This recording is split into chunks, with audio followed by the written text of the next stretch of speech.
பார்த்தீங்கன்னா என்னென்னா மாற்றுத்திறனாளி பற்றி தான் நான் பேச போகிறேங்க. அதாவது ஒரு பாஸ் ஒன்று அட்டை ஒன்று கொடுத்துருக்காங்க, பாஸ்புக்கு கொடுத்துருக்காங்க, மருத்துவ சான்றிதழ் இலவசமாக பயணிச்சிக்கலாம் அப்படின்ட்டு.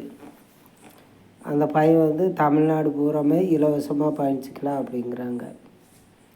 ஆனால் வந்து பஸ்ஸில் வந்து என்னென்னா 4%, அதாவது 100க்கு 25 ரூபா அப்படிங்கிறாங்க. அப்போ வந்து அவங்க வந்து 3 ரீதியான ஜெராக்ஸ் கேட்குறாங்க.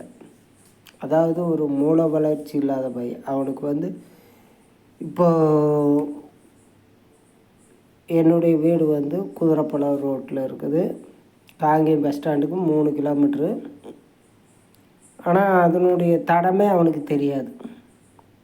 இப்போ அவன் இன்னொருத்தர்கிட்ட போய் கேட்குறான், ஒரு உதவி கேட்குறான்னா, என்னை கூட்டிகிட்டு போங்க, நான் அந்த கோயிலுக்கு போகணும், ஃப்ரீயாக போய்க்கலாம் அப்படின்னு வந்து இது பண்ணுறாங்க.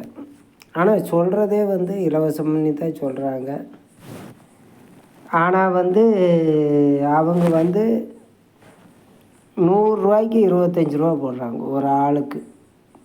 இலவச பயணச்சீட்டு இருக்குது, அட்டை இருக்குது, எல்லாமே வந்து இன்னைக்கு வந்து எல்லா அரசியல்வாதிகள் வந்து ரொம்ப திருட ஆரம்பிச்சிட்டாங்க. அதை வந்து யாருமே கண்டுக்கிறதில்ல. ஆனால் ரெண்டாவது என்ன கருத்து என்னென்னா, ஊனமுற்றோர் அப்படிங்கிற சீட்டு இருக்குது. ஆனால் எந்த ஊனமுற்றோராவது அதில் வந்து பயணிக்கிறாங்களா, கண்ட்ரேட் இடம் கொடுக்குறாங்களா? அது இல்லை. அப்போ வந்து இன்றைக்கி வந்து தமிழக அரசுக்கு எத்தனையோ வருமானம் வருது. இப்போது நான் வீட்டு வரி கட்டலைன்னா வந்து மிரட்டுறாங்க. பஸ் ஸ்டாண்டு கடை வாடகை இன்றைக்கி எவ்வளோ ஆகுது? 50,000 ரூபா. ஒரு கடைக்கு 50,000 ரூபா வாடகை போடுறாங்க. இன்றைக்கி எத்தனையோ கோடி லாபம் வருது. ஆனால் இந்த பணமெல்லாம் எங்கே போகுது? ஆனால் ஒரு முதலமைச்சர் பத்தலைன்னா நீங்கள் வந்து சைடு பிஸ்னஸ் பண்ணாதீங்க. ஒரு தமிழக முதலமைச்சராகட்டும், இந்தியா பிரதமராகட்டும், சைடில் தொழில் பண்ணாதீங்க, மக்களை சிந்திங்க. நீங்கள் ஏன் தொழில் பண்ணுறீங்க? இப்போ உங்களுக்கு 2 லட்ச ரூபாய் சம்பளம் கொடுக்குறாங்கன்னா நீங்கள் எத்தனை கோடியில் வீடு கட்டியிருக்கீங்க? ஆனால் மக்கள் வந்து என்னை சிந்திக்க ஆரம்பிச்சிட்டாங்க. நீங்கள் வந்து இதுலேயுமே வந்து ஊழல் பண்ணுறீங்க. இப்போது நான் எவ்வளோ கஷ்டப்பட்டுருக்குறேன்.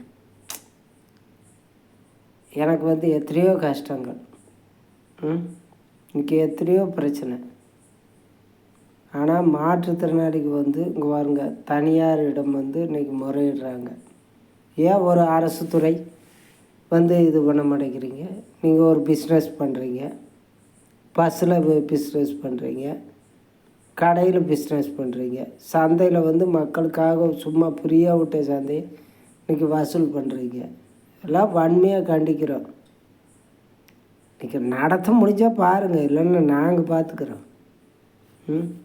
காவல்துறை இருக்குது, ஆனால் எதுவுமே கண்டுக்கிறது இல்லை. ஆச்சா போச்சான்னா போடி கேஸ் போட்டு உள்ளே தள்ளிடுறேங்கிறாங்க. நீங்கள் தள்ளுவீங்க, நாங்கள் பார்த்துக்கிட்டா இருக்க முடியும்? நாங்கள் பயந்தவன் கிடையாது. நாங்களே எனக்கு கவர்மெண்ட் ஆயிடுவோம்.